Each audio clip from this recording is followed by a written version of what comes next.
It always begins with a knock at the door. Soft, hesitant, almost polite. That's how people describe their first encounter with the black-eyed children. Imagine this. You're alone at night, maybe scrolling your phone, or sipping coffee, or just dozing off on the couch. Suddenly, there's a knock. A faint, almost unnatural knock. And when you open the door, you see two kids standing there. They look ordinary at first, hoodies pulled up, pale skin, faces down. But then, you notice their eyes. Completely black, no whites, no pupils. Just endless darkness staring back at you. Our story tonight is about one such encounter. A man named Daniel, who lived in a quiet rural town, miles away from the city lights. Daniel wasn't the kind of person who believed in ghost stories.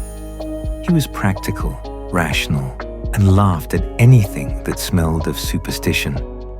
But what happened to him one cold November night turned his laughter into silence forever. The night was windy. The trees scraped against the siding of his old farmhouse. Daniel had just turned off the TV and was about to head upstairs when he heard it. Knock, knock, knock. He froze. No one came to visit this late. Out here, visitors announced themselves hours ahead. The knock came again, louder this time. Reluctantly, he approached the door. Through the peephole, he saw two figures, small, children, a boy and a girl. They stood perfectly still, staring straight at the door as if they knew he was watching. Daniel hesitated. Why were kids standing outside at midnight? Against his better judgment, he opened the door just a crack. "Can we come in?" The voice was flat, monotone, almost rehearsed. Daniel frowned. "Where are your parents?" The children didn't answer. Instead, they lifted their heads slowly, and that's when he saw their eyes, solid black, like ink filling the sockets. Daniel's breath caught in his throat. His gut screamed at him to shut the door. But before he could, the girl spoke again. "We can't come in unless you invite us." Her words sent a chill down his spine. Daniel slammed the door shut and locked it. He backed away, heart pounding. Then, knock, knock, knock, knock. Rapid, hard, almost violent. The children's voices carried through the wood. "Please let us in. We're cold. We're hungry. We won't hurt you." Their tone wasn't desperate. It was mocking, like predators mimicking prey. Daniel stumbled back, grabbed his phone, and dialed 911. But the call wouldn't go through. No signal, no dial tone, just static. He glanced at the window and froze. The children were standing there now, peering in through the glass, faces pressed against it, their black eyes locked on his. Daniel yanked the curtain shut, his hands trembling. The knocking grew louder. Then it stopped.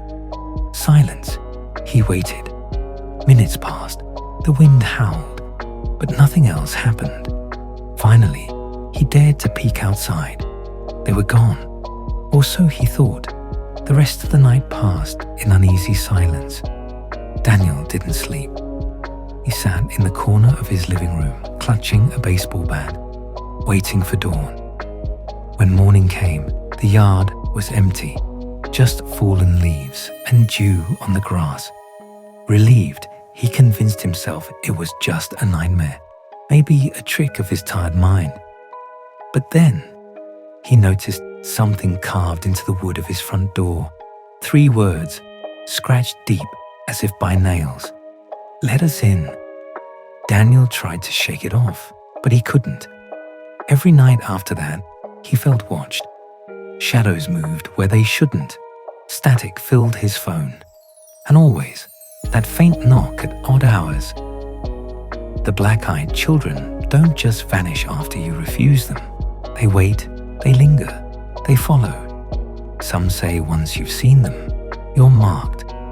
And Daniel, he was never seen again. One morning, his farmhouse stood silent. Coffee cup still warm on the table, lights still burning, front door wide open. But Daniel was gone. No trace, no struggle, no goodbye. To this day, neighbors whisper that if you drive past his empty farmhouse late at night, you might see them standing by the front porch.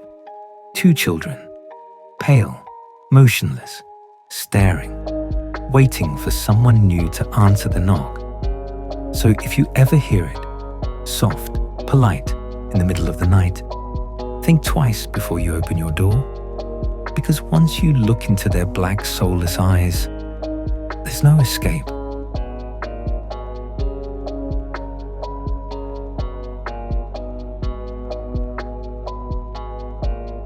Thanks for watching. Please like, share, and subscribe our channel for more interesting stories.